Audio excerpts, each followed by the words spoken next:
পরিবেশন করছি সুকুমার রায়ের গন্ধ বিচার। সিংহাসনে বসল রাজা, বাজল কাঁসর ঘণ্টা, ছটফটিয়ে উঠল কেঁপে মন্ত্রী বুড়োর মনটা। বললে রাজা, মন্ত্রী তোমার জামায় কেন গন্ধ? মন্ত্রী বলে, এসেন্স দিছি, গন্ধ তো নয় মন্দ। রাজা বলেন, মন্দ ভালো, দেখুক শুকে বদ্যি।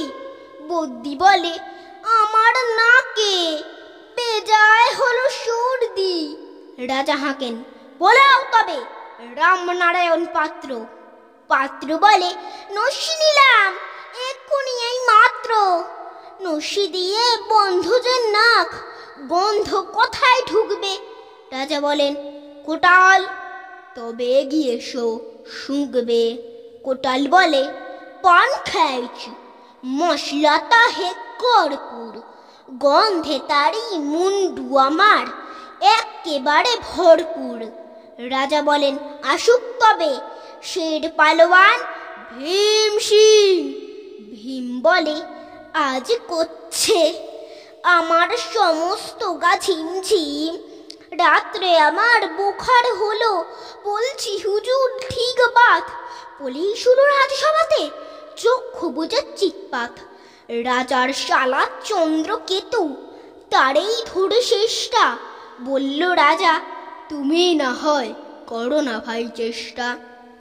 চন্দ্র বলেন, মারতে চাও তো টাকাও না কো জল্লাদ, গন্ধ শুকে মরতে হবে এ আবার কি আহ্লাদ।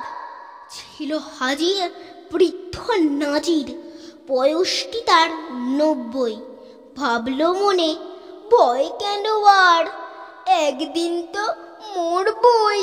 সাহস করে বললে বুড়ো, মিথ্যে সবাই বকছিস, শুঁকতে পারি হুকুম পেলে, এবং পেলে বকশিস।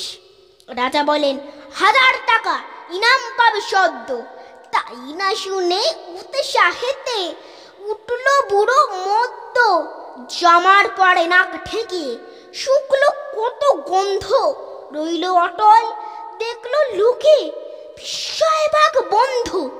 রাজ্যে হলো জয় জয়কার, বাজলো কাঁসর ঠক্কা। বাপরে কি তেজ বুড়োর হাড়ে, পায় না সে যে অক্কা। নমস্কার।